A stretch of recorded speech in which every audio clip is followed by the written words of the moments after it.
डोंगरी में बात हुई थी 10 से 50 ट्रेन से आपके अचानक आया था ताकि एक बार उस गाँव जहाँ डोंगरी में बनने वाला है बड़ी पारी बनने वाला तो उससे बंद पूछा।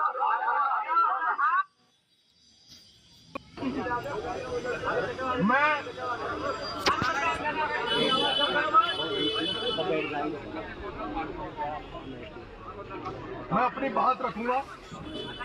उसके पहले रात को हमारी क्या क्या चर्चा हुई, मैं आदरणीय भाई साहब से निवेदन करूंगा कि रात को जो अपनी बात हुई क्या नहीं, या तो आप या फिर वो भाई साहब ने कल वहाँ डोंगरी में बहुत अच्छी तरह समझाया है। उन्होंने क्या नाम आपका? समझा देंगे, कोई दिक्कत नहीं,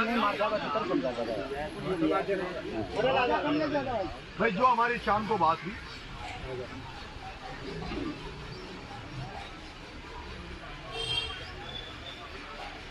रात भाई साहब आया 9-1 बजे का समथिंग, भाई मान ने हमारे पास ही फोन किया डोंगरी भोपाल गोलफोर का काम 30 आदमी मैं इकट्ठा हो गया।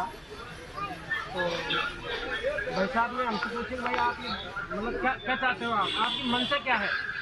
तो हमने भाई साहब को मंशा बताया कि हमारी मंशा तो ये है कि हम तो मतलब बांध को रद्द करवाना चाहते हैं, बांध में बनना देना चाहते हैं, एक ही गाँव में उठना चाहिए।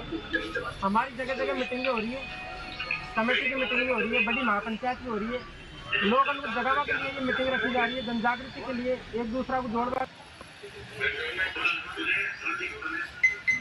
के लिए। सिंतर गांव के अलावा और भी गांव जोड़ दिया, सिंतर के अलावा कम से कम 250-300 गाँव जोड़ रहे हैं, संगठन बना रहे हैं। हमने भाई साहब को बताया इस तरह से हमारा मतलब ये चल रहा है। कचेरी में महापंचायत हुई, उसके बाद में अब हमारी कमेटी की मीटिंग जोड़ली में है। जोड़ली की कमेटी की मीटिंग में बड़ी महापंचायत का जोड़ली में रखने का विचार है। तो मतलब बड़ी महापंचायत का निर्णय भी कमेटी की मीटिंग में इसमें हो जाएगा 12 तारीख वाली, कब होगी बड़ी महापंचायत। तो भाई साहब बोल रहे हैं कि मैं आपके बीच में आना चाहता हूँ और मैं एक दूसरे गांव को जोड़ते हुए मतलब मैं मेरी घरवाली को बुलाऊंगा, उनको नंगे पैर मतलब डोंगरी से मैं यात्रा स्टार्ट करूंगा, भोपाल जाऊंगा, भोपाल को जोड़ते हुए बसों जाऊंगा, एंडा जाऊंगा। इस तरह से सिंकर गाँव को जोड़ते हुए जब बड़ी महापंचायत जोड़ने के अंदर हो तब मैं मतलब महापंचायत के अंदर पूर्ण समर्थन के साथ में सब गाँव को जोड़ते हुए उस महापंचायत में पहुंचूं।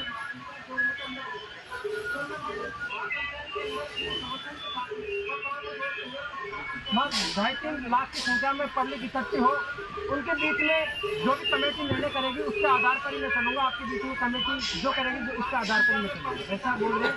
तो मैं आऊँगा आपके बीच में, इस तरह से हमारे बीच में भाई साहब आना चाहते हैं। अब भाई साहब बताएंगे आगे आप। भाई साहब और बुजुर्ग लोग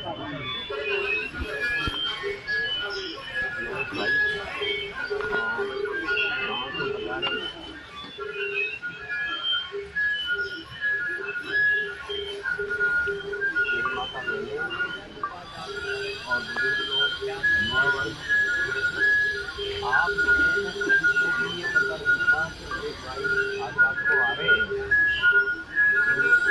और जो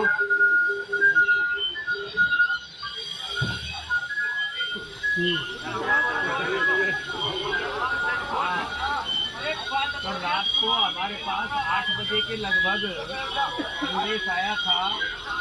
हम जब दुर्गा माता के मंदिर में थे तो उस समय हमने सुना कि नरेश भाई आ रहे हैं।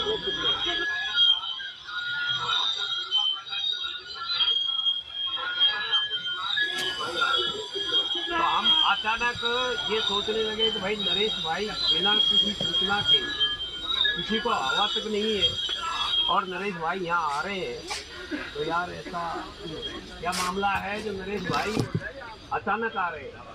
तो हम भी असमंजस में पड़ गए। लोगों के विचार अलग अलग होते हैं और अलग अलग हम भावनाएं व्यक्त कर रहे थे।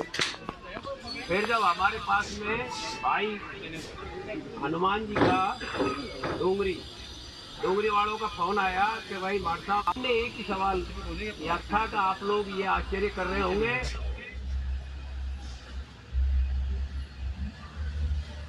कि भाई मैं क्यों आया हूँ। तो ये मैं आपको पता था, हमें तो पता नहीं कि मैं आप लोगों की मनसा जानने के लिए आया हूँ। यहाँ क्या है कि ऐसी चर्चाएं चलती है, घड़ियों पे चलती है और इस तरह की वातावरण हो, अगर मान लो गांव में किसी प्रकार की खोल दिखाई दे तो एक तरह से इन्होंने हमारी शाम को